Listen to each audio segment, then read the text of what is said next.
Hello staff, coming out to you from isolation today. So just wanted to go through some of the method wines before we have them out on tasting in cellar door.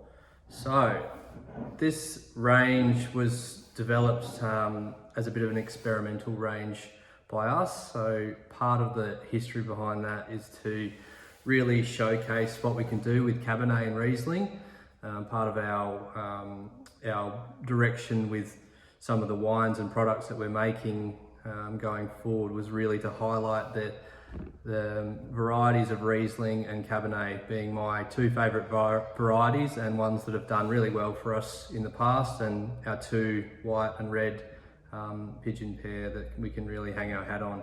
So part of the concept to experiment was with different styles within those two varieties. We don't have any alternate varieties planted or anything like that, so really wanted to explore stylistically what we could do with Cabernet in the reds and then Riesling in the white.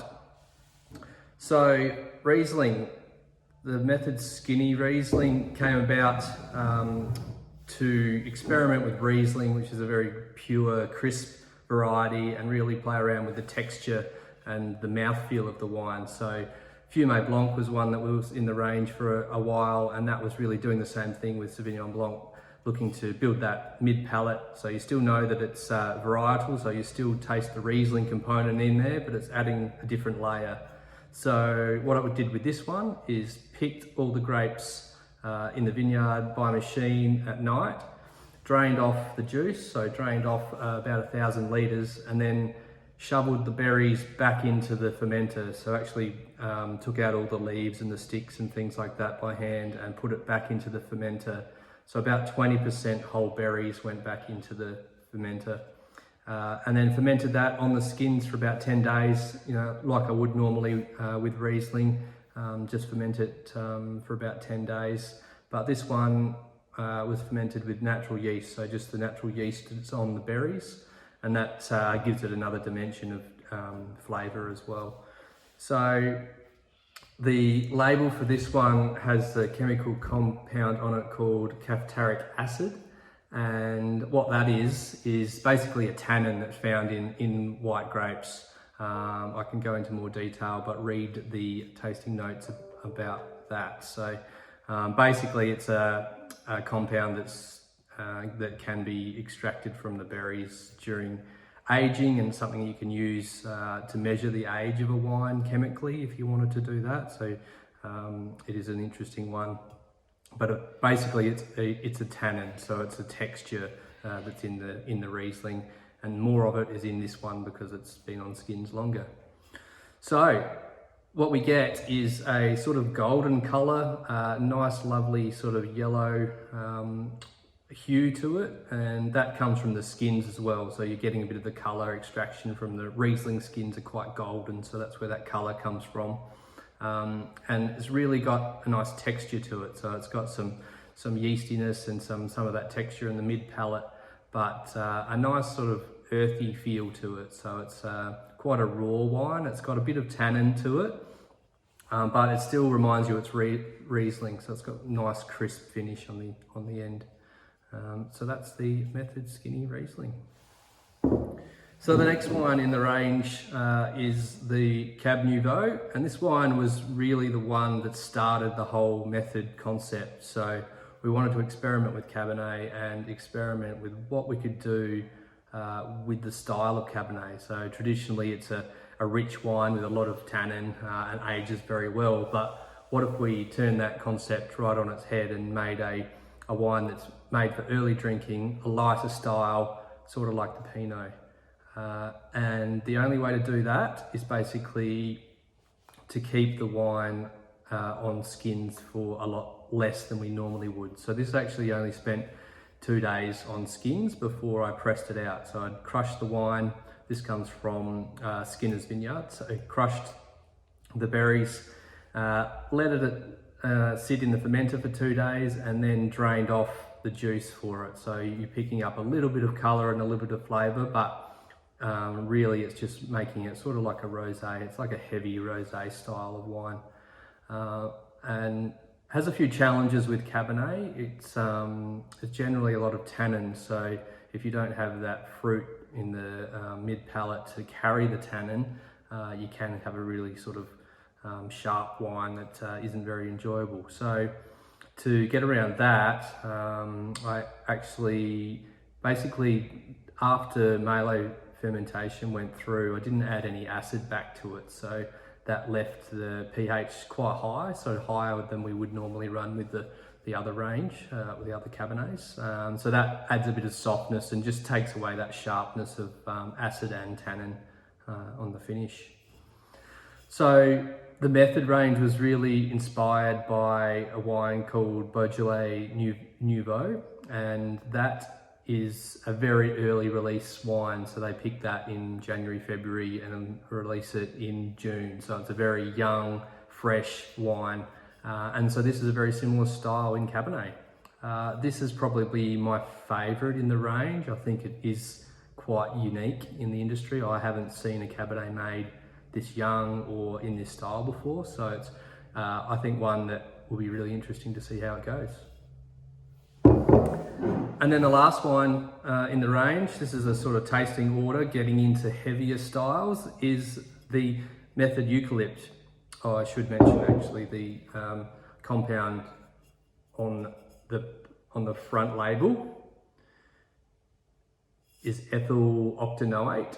So what that is, it's an ester. So an ester is basically a compound that has a smell to it, and this is the ester in the wine that gives it a fruity aroma. So that was one of the many sort of compounds I picked out of the wine, just to highlight that, you know, this is a fruity style. Then on to the Method Eucalypt.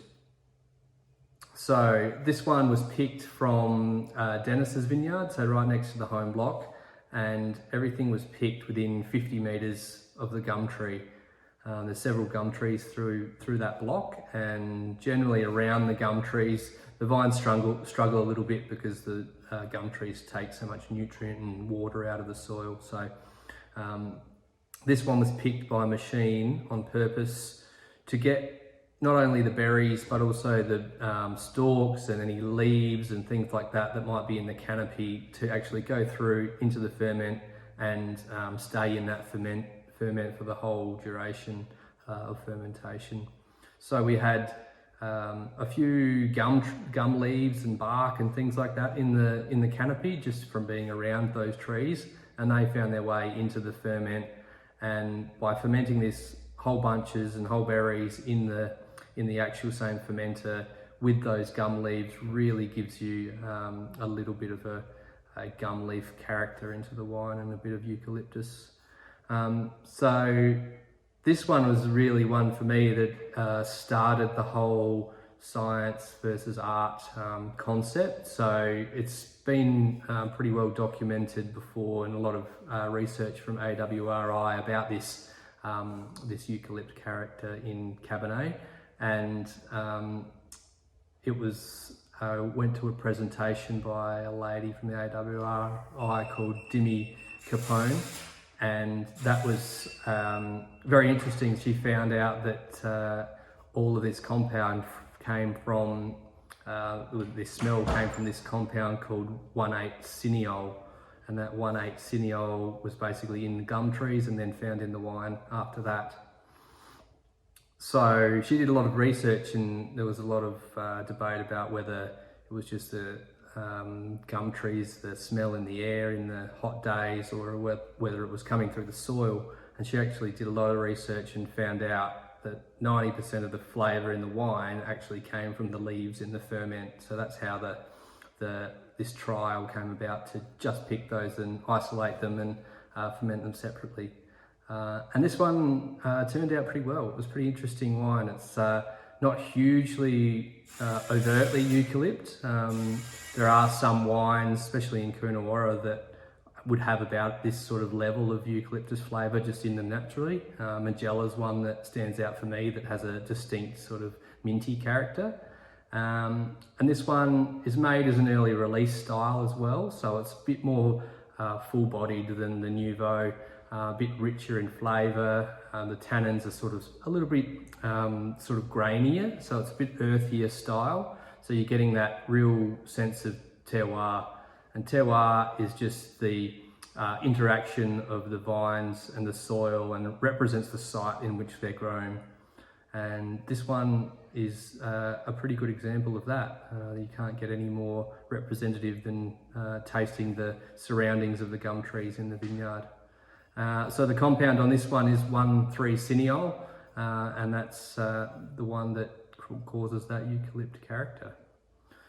So that's a quick wrap up of the method wines. I will certainly answer some more detailed questions. I do have a couple of questions here that Tash sent through that I'll just go through. And then if you have any more questions, send me an email and I'll answer them in a running spreadsheet or something like that. So why did you decide to do these trials? So basically, to answer that, we were really looking to bring out that real experimentation side of the business. So we had our traditional wines that were doing quite well, but really looking to be innovative as part of our new image of duality. So representing the history of the company with what we're doing with the current wines and the Home Block and Joanna, but then doing something new. So something new, cutting edge for the industry, which is what everyone wants at the moment. We're all looking at something new. These are very much not hipster wines, so I'm very anti sort of those low intervention natural wines and things like that. They're often quite faulty. So I set out to make some wines that were certainly drinkable, but didn't want them to have faults or taste actually off or anything like that. So these are sort of the scientific versions of hipster wines. So, are they similar to anything else in Australia at the moment?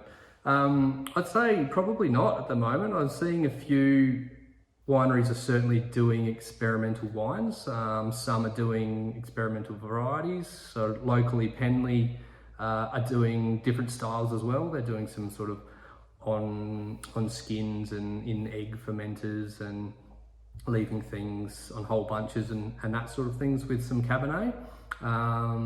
But I don't actually like very many of those wines. So wanted to really make something that was both interesting and sort of a little bit funky, but really just tastes good as well. Is it hard to create some of these wines? Yeah, I think it is. I think it took a couple of years to perfect it, and this launched probably 12 months later than we wanted to. So I actually made these 3 wines in 2019 as well.